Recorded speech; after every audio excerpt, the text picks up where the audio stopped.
इसके सिवा जाना कहाँ। जी हाँ, ईश्वर ने सृष्टि की रचना की और इस सृष्टि पर हम सब मनुष्यों का जन्म हुआ। इस सृष्टि के संरक्षण और संवर्धन के लिए कुछ नियम बनाए गए हैं ताकि हम इस सृष्टि को बचा सकें, पर हम अपने स्वार्थ में इतने लीन हो गए और यह भूल गए कि समाज के प्रति हमारा भी कुछ कर्तव्य है। तो चलिए उन्हीं कर्तव्यों को याद दिलाने के लिए हमारे बाल कलाकार प्रस्तुत करते हैं एक नाटक भगत चले स्वर्ग के द्वार।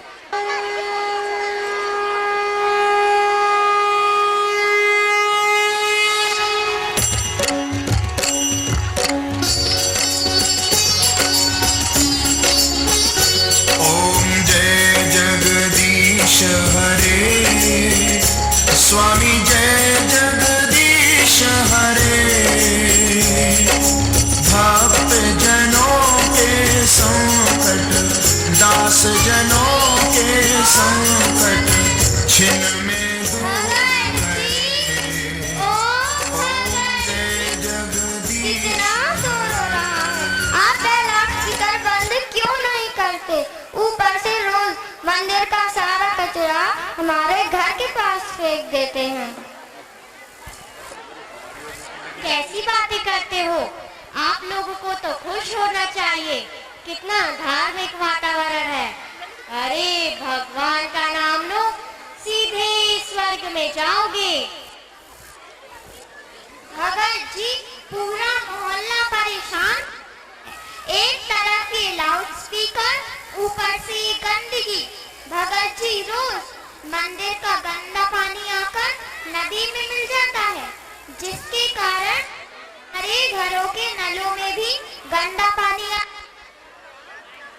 आप इसका कोई सही उपाय ढूंढ लीजिए।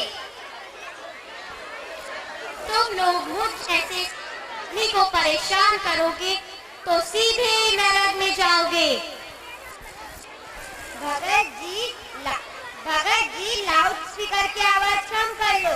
मैं बहुत दिनों से बीमार हूँ, डॉक्टर ने मुझे आराम करने को कहा है। हाँ तो तुम आराम करो और भगवान का नाम लो, जल्दी ठीक हो जाओगी। कैसे आराम करूँ? दिन रात तुम्हारे लाउडस्पीकर के कारण सो नहीं पाती हूँ। अच्छा तो अब तुम चले जाओ और मुझे भगवान की भक्ति करने दो। अरे जब सेवा करूँगा तभी तो मेवा मिलेगा। आ जाते हैं पूजा में विघ्न डालने। हरि ओम हरि ओम। चलो यहाँ से चलो। इस प्रकार कई वर्षों तक भगत जी पृथ्वीलोक पर भगवान की स्तुति करते रहे, पर एक समय आया जब उन्हें भी पृथ्वीलोक छोड़कर जाना पड़ा। और जब उनकी आत्मा ऊपर पहुंचती है तो वे इस प्रकार यमलोक में पहुंचकर अपने आप को धार्मिक व्यक्ति के रूप में सेट करने की कोशिश करते हैं। चलिए देखते हैं। अरे कहाँ जा रहे हो? कहाँ जा रहे हो का मतलब ये स्वर्ग का ही द्वार है ना? हाँ, स्वर्ग का ही द्वार है, पर आप यहाँ कहाँ?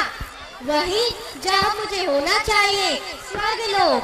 अरे रुको, पहले अपना टिकट दिखाओ। कैसा टिकट? मैंने तो आज तक कोई टिकट नहीं लिया। सिनेमा बिना टिकट के देखी, रेल यात्रा बिना टिकट के की। आज तक मुझसे किसी ने भी टिकट नहीं मांगा। यदि टिकट नहीं दिखाओगे तो स्वर्ग में प्रवेश नहीं मिलेगा। जानते हो मैं कौन हूँ? भगत हूँ, भगत, समझे? हो गए भगत, पर पहले तुम्हारे पाप पुण्य का हिसाब किताब होगा। चलो मेरे साथ।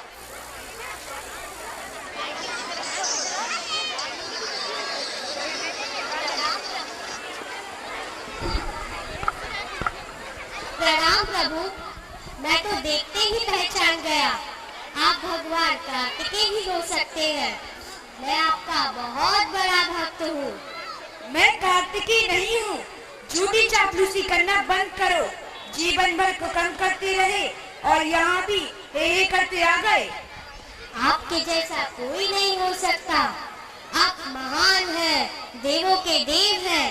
नाम बताओ। जी भगत। स्थान बताओ। पृथ्वीलोक। तुम्हारा मामला तो बड़ा पेचीदा है। हम ये निर्णय नहीं कर पा रहे हैं कि तुम्हें स्वर्ग या नर? आप ये क्या कह रहे हैं? मेरा मामला तो बिल्कुल सीधा है। मैं सोया मैं धार्मिक आदमी हूँ। नियम से मैंने रोज भगवान का नाम लिया, कभी झूठ नहीं बोला, कभी चोरी नहीं की।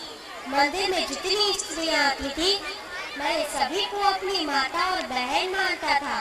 बकवास करना बंद करो। आप तो मुझे बिल्कुल स्वर्ग भेज सकते हैं। तुम्हारा मामला ऊपर तक पहुंच गया है। परमात्मा ही तुम्हारी कर्मों का लेखा जोखा देखेंगे। द्वारपाल, उस भगत को भगवान के दरबार में ले जाओ।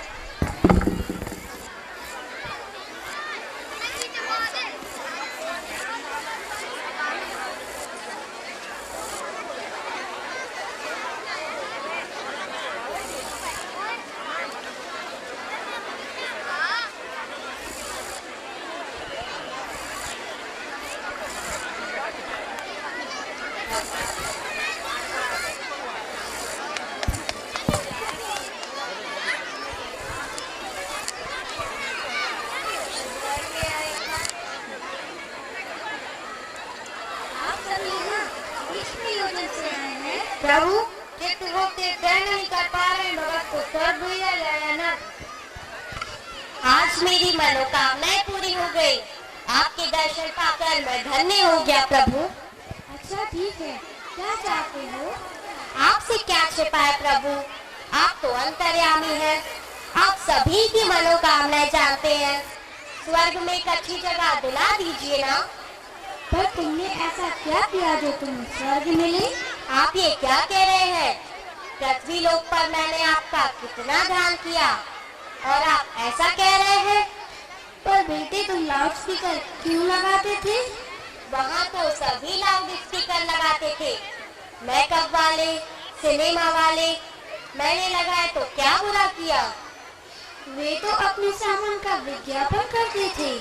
तुमने क्या मुझे टिकाऊ माल समझा है जो मेरा विज्ञापन करते थे? प्रभु होकर झूठ बोलते हैं।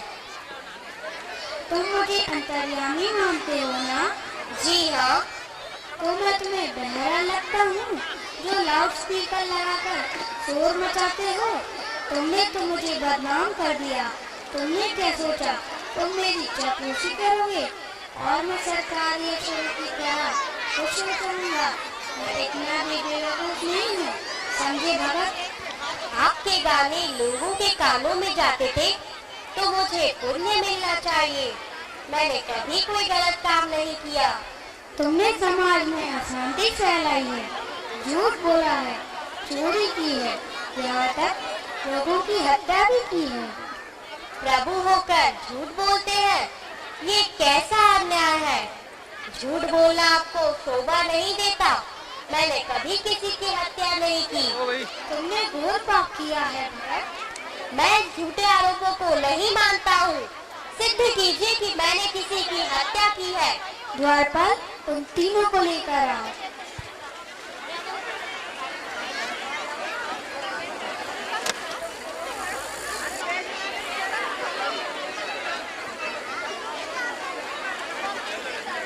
प्रणाम प्रभु।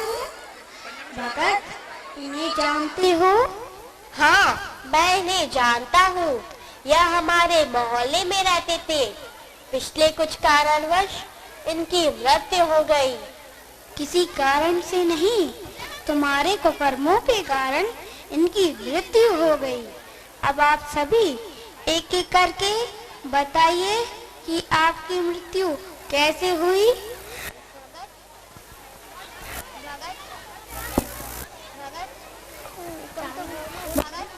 कचरा फेंकने से बहुत गंदगी हो गई थी, जिसके कारण मच्छर भी बहुत हो गया।